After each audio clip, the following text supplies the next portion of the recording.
There we go. Focus, you. Welcome back to the channel, everyone. It's good to be home. Great to be home, excuse me. I'm going to be honest, the last video you saw me post or upload on YouTube, it was done beforehand, before I left for basic leader course for the National Guard.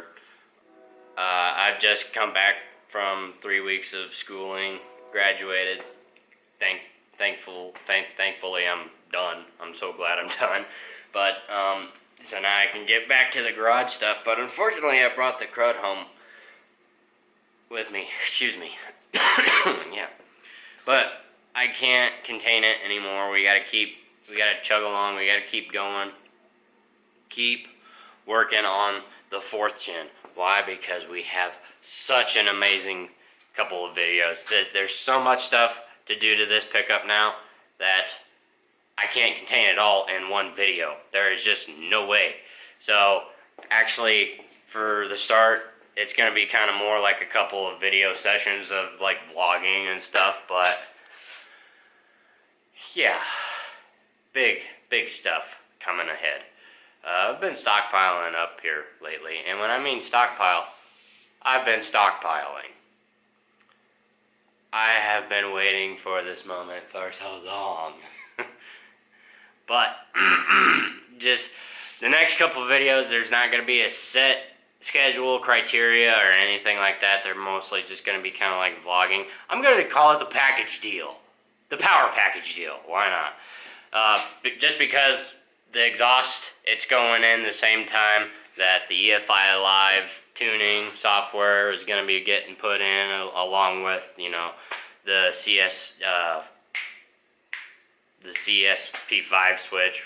Since we're going to be having the coolant drained anyway for the EGR delete, and we're deleting, you know, the DPF with the EFI Live and everything, and the 5-inch dual, that's right, dual exhaust,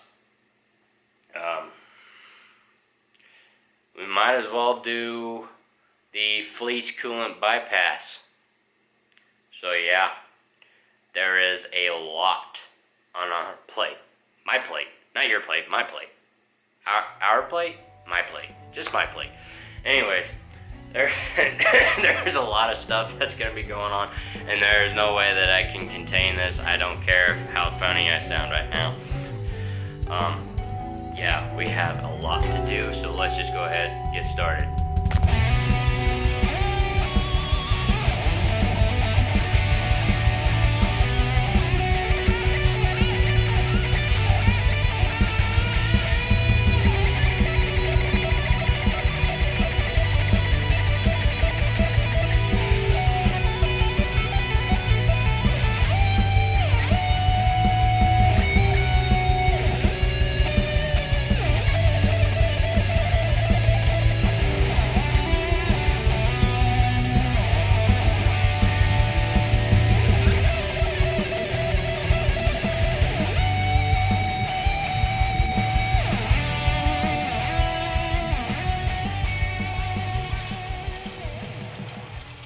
So we got the wheel well covers out, and the coolant is draining up front. We're going to have a quick unboxing session, and it's going to be one of the fastest you ever seen on YouTube. Why? Because it's already unboxed.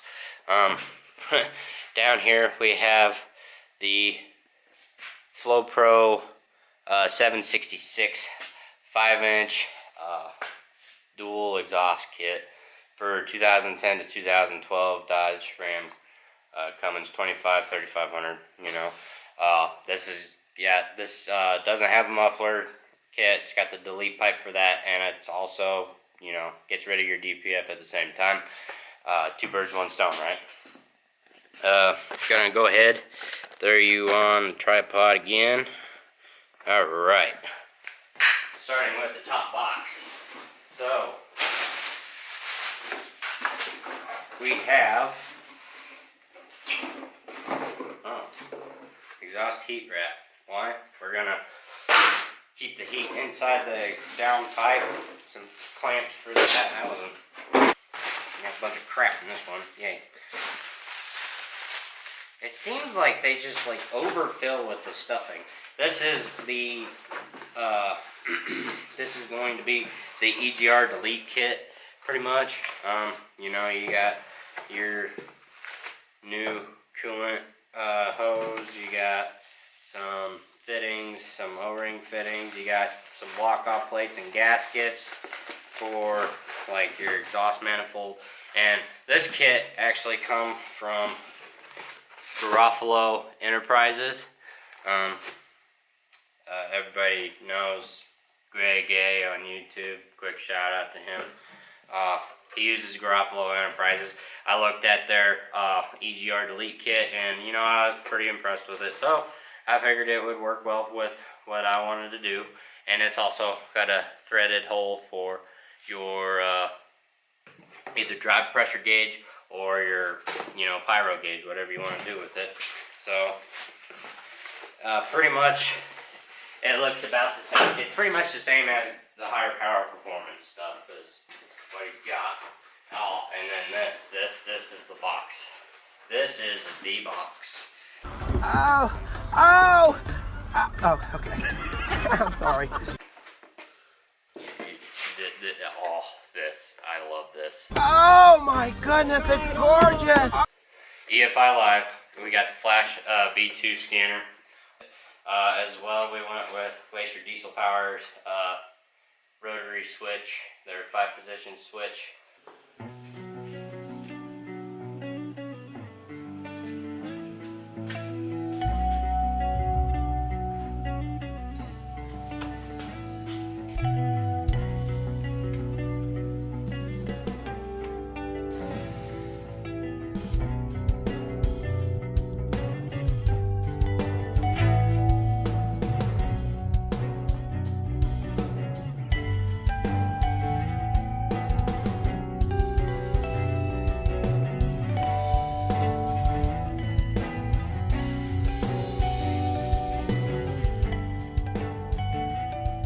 One hour later. It's all good to go. I will say this: you will have a little bit more of trouble with tuning these newer ones. You don't have to have an unlock cable by any means, but there is still a digital signature on the ECM. So when you first get into the you know, your menu here on your EFI Live, you'll have a tune tool, which is what you'll have. You'll use your V8 Explorer tool on the computer, and you'll upload these two files onto your V2. You'll go into Tune Tool, and then you'll go to F1 for tuning. Okay, and then you'll have Read Tune, Program Cal. You'll want to go to Program Full on F3, and then it'll ask you, and see right there I have 2 of them logged in. Which one do I want to flash? The first thing that you want to do is you're going to want to hit the boot RSA patch. You're going to want to flash that first. Program it into there. That removes the digital signature off of the ECM, and then you can jump down to the bottom once you've successfully flashed the boot patch. Then you can go and finish programming your CSP5 switchable tunes, and then you can either use you can use your AutoCal or your V2 and go to switchable tunes. And right there it asks which ones you want to do, if you want to leave this thing plugged in during the time being, or you can go the fun route and just get yourself a 5-position switch, a CSP5 or DSP5 switch, and all it does is just plug right back up into your OBD2 port. So pretty much all I'm going to do for right now is I'm going to have the end for my switch. It's going to come up through this little access port in the side of my center console. I even have a little, you know, a little dot there marked out, and you just drill your hole, you'll mount it I'll mount it right there. And there's a kicker plate right on the front of the center console.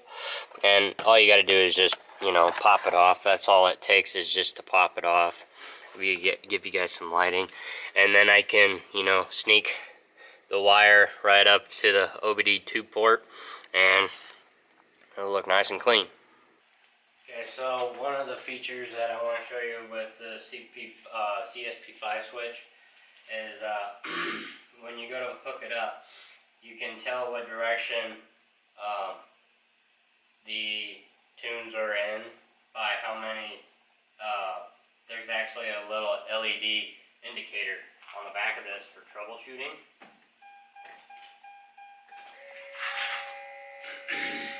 So just by flopping the switch, it can tell you what tune you're in. Like that. So it flashed 3 times. I'm in tune 3, tune 4, tune 5. I'm maxed out. So I'm back to tune 4, tune 3, tune 2, and then stop. Okay, so pretty much all you got to do is just plug it right into your OBD2 port when your pickup is off. And I just routed my wire back up and behind that kicker plate, and all my excess wire is inside the center console where I finished the mounting of my switch. And yes, that does say kill. The only thing though is I will stress to you is if you are going to put new tunes in with your EFI Live, unplug the switch and then plug directly in to the OBD2 port. Do not use the pass-through. That is one way that you can screw up your tune, your ECM. Do not use this. Do not flash through the switch.